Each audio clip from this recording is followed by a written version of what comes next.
Her name should have guaranteed her a life of influence, comfort, and protection. Instead, Francesca Hilton's story stands as one of the darkest, most unsettling chapters in American celebrity history.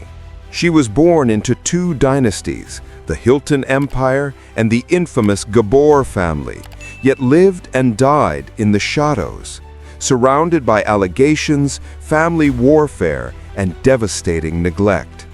Her life began under controversy and ended in tragedy. To understand how such a fate could strike the daughter of two of Hollywood's wealthiest clans, we have to go back, far before Francesca, before her mother, even before the first Hilton Hotel. Because this story begins with an immigrant whose ambitions would one day reshape global hospitality. Augustus Halverson Hilton arrived in America from Norway in 1870, choosing the rugged landscape around San Antonio, New Mexico, not Mexico as some mistakenly think, as his new home. There he and his wife, Mary Genevieve, raised 8 children. Among them was a boy named Conrad. No one could have predicted that this child from a frontier settlement would construct an empire whose name would echo through every major city on Earth. But Conrad Hilton didn't grow up in the United States, not technically. New Mexico would not become a state until 1912. By then, Conrad was already 25, caught between two worlds, sensing opportunity where others saw only isolation. When statehood arrived, he stepped into politics, becoming one of New Mexico's earliest Republican representatives. But his time in government left him disgusted. He later complained of backroom deals, dishonesty, inertia, everything he claimed to despise. So he turned to an industry he believed was more straightforward, banking. But even that path failed him. Conrad traveled into Texas during the height of its oil boom, expecting that a state overflowing with new wealth would be desperate for banks. He tried and failed to secure one. But in that failure, he found something bigger. A cramped, bustling little building in Cisco, Texas, the Mobley Hotel. The Mobley's 40 rooms were endlessly filled with oil workers rotating through town. Conrad realized that where there was labor, there was lodging, and where there was lodging, there was limitless profit. He bought the hotel in 1919. By 1930, he controlled several more across Texas. Then came the Great Depression. America fell into economic ruin. Millions struggled to survive. Hotels emptied. Businesses died overnight. But Conrad Hilton hung on by sheer will. He protected his remaining properties and astonishingly expanded beyond Texas. When most people were losing everything, he managed to keep building. But while his hotel empire was being reborn, Conrad turned to something more personal, constructing a family. He married Adelaide Barron in 1925, and together they welcomed 3 sons, Conrad Jr., known as Nicky, followed by Barron and Eric. But the marriage collapsed shortly after their 3rd child was born. It took Conrad 8 years to recover from the heartbreak. Then, in 1942, he married one of Hollywood's most recognizable socialites, the Hungarian-born actress Zaza Gabor. She had fled a Europe consumed with war, and Conrad seemed to her a savior. He even helped rescue her parents from Hungary. But that image didn't last. Reports from Gabor's own writings suggest that their marriage grew controlling and suffocating. She wrote that Conrad insisted on renaming her Georgia, claiming it symbolized him stripping away her identity, her freedom, and her roots. According to her recollections, she felt more like property than a partner.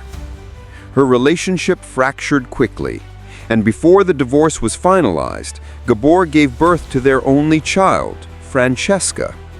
But in her later memoirs, Zaza made a disturbing allegation that she had not consented to the encounter that led to Francesca's conception. The claim cast an unending shadow over Francesca's origins. After the divorce in 1947, Zaza flourished in Hollywood, starring in films, reinventing herself constantly, and, with characteristic flair, marrying 9 times. Conrad, meanwhile, was dealing with chaos at home. His eldest son, Nicky, had become notorious for partying, substance abuse, and spiraling behavior. He was expelled from multiple schools, ignored the family business, and immersed himself in a hedonistic lifestyle. Rumors circulated, fueled partly by Zaza's own controversial claims, that Nicky shared more with his father than the Hilton name. In 1949, he married the teenage superstar Elizabeth Taylor. MGM turned their wedding into a Hollywood spectacle. But behind the scenes, things were unraveling. Nicky struggled with addiction and gambling. He became aggressive, even violent, and during one of his outbursts, he assaulted Taylor, leading to a miscarriage. Their marriage lasted less than a year. Yet in Hollywood, he remained a sought-after bachelor. Soon, he became engaged again, this time to actress Betsy von Furstenberg. She later recalled that Nicky slept until afternoon, drank heavily, gambled constantly, and avoided the hotel business entirely. Their engagement collapsed before they reached the altar. While Nicky spiraled downward, Conrad pushed the Hilton name upward. In the 1940s and 1950s, he expanded across the United States, acquiring landmark properties like New York's Waldorf Astoria. He soon set his sights on the world. In 1946, the Hilton Hotels Corporation was formed. 3 years later, Hilton International was launched, making Hilton the first truly global hotel chain. But this success raised a haunting question: who would inherit it? Conrad reluctantly placed Nicky into senior roles, even appointing him a vice president. But it was clear to most observers that Nicky could not run the empire. His legal troubles, failed marriages, and addictions made the choice obvious. And fate soon intervened. Nicky died at just 42 from a heart attack, the result of years of abuse. That left Conrad's remaining children and one daughter whose life would become a tragedy of unbelievable proportion. When Conrad died in 1979, at 91, he shocked his family. Instead of dividing his wealth among his children, he left 97% of his estate to the charitable foundation he had created decades earlier. His children, each expecting their stake in a multi-million-dollar empire, received very little. But the story didn't end there. Conrad had included a clause allowing his son Baron to buy back the foundation's Hilton stock, ensuring the company stayed family-controlled. The foundation fought the clause. The battle dragged through the courts for years.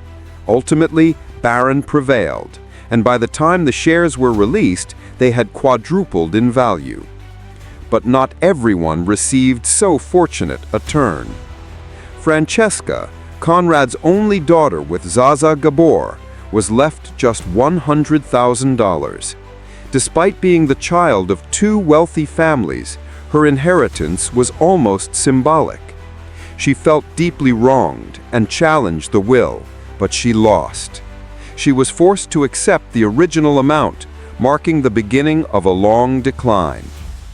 Her mother remarried repeatedly, ultimately settling with her final husband, Prince Frederick von Anhalt.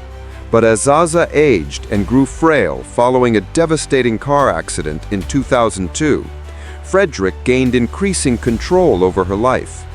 According to reports, tensions between Frederick and Francesca escalated quickly. He accused Francesca of trying to manipulate her mother for financial gain, alleging she attempted to leverage Zaza's home for a loan and interfere in her will. Lawsuits were filed, later dismissed when Zaza did not appear. Years later, Francesca attempted to establish an independent conservatorship over her mother, perhaps hoping to protect her or regain influence. But the court sided with Frederick. Francesca was legally shut out of her mother's affairs and finances. Her life unraveled. Despite being the daughter of Conrad Hilton and Zaza Gabor, Francesca slipped into poverty. Reports claim that just before she died, she was living between cheap rentals and her car, homeless, sick, and alone. When she passed away from complications of a stroke, her mother was never told. Frederick chose not to inform her.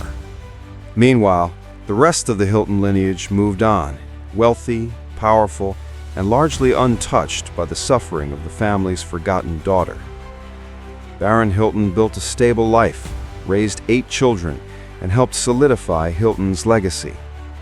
His son Richard founded a successful real estate investment firm and married Kathy Avanzino in 1979. Together, they raised 4 children, including 2 names that would redefine the meaning of Hilton for a new generation: Paris Hilton and Nicky Hilton. Paris Hilton's meteoric rise in the early 2000s transformed the public image of the family forever. For decades, the Hilton name meant hotels, prestige, wealth, respectability. But Paris brought the family back into the limelight in a new and sometimes scandalous way. It was proof that for the Hiltons, fame may fade, fortunes may change, but drama is eternal. And at the heart of it all remains the most haunting story in the family's history: the rise of Conrad Hilton, the turmoil of his descendants, and the devastating fall of the daughter almost no one knew, the Hilton heiress who died with nothing.